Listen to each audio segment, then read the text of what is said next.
cela a été fait avec une modification sur beaucoup de points du dispositif qui avait été initialement envisagé et qui a conduit notamment à renforcer, d'abord à revoir le dispositif de préfiltrage qui est mis en place, à renforcer le nombre des lignes de contrôle et des lignes de palpation, et de reporter par ailleurs un contrôle des billets en finale sur chacune des 18 entrées du stade. Donc un dispositif qui est parfaitement sûr.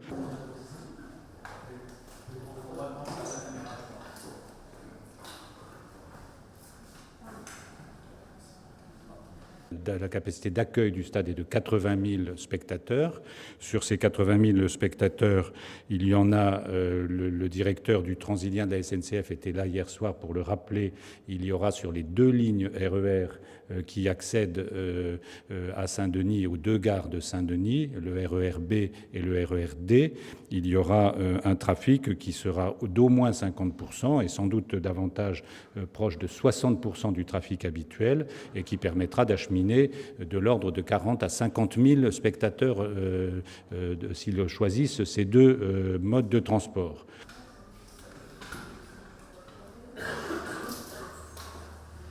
À Marseille, il y a eu une bagarre, on en a parlé ce matin dans plusieurs médias, bagarre qui a opposé des habitants à des groupes de supporters anglais. Rapidement, le calme est revenu avec l'intervention des forces de police qui ont permis d'éviter que la situation ne dégénère. 2 individus, un Français et un Anglais, ont été interpellés et on déplore 7 blessés, dont 2 policiers nationaux et 2 policiers municipaux.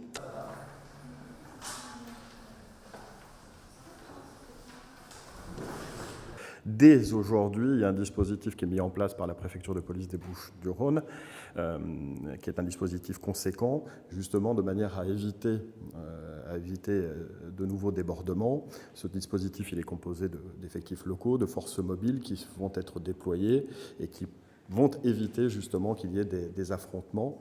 Il y a aussi la présence forte de spotters, de physionomistes, c'est-à-dire de policiers anglais, qui vont aussi être déployés dans la ville pour détecter les individus qui présentent des risques de troubles pour l'ordre public. Donc le dispositif, il est déjà en place.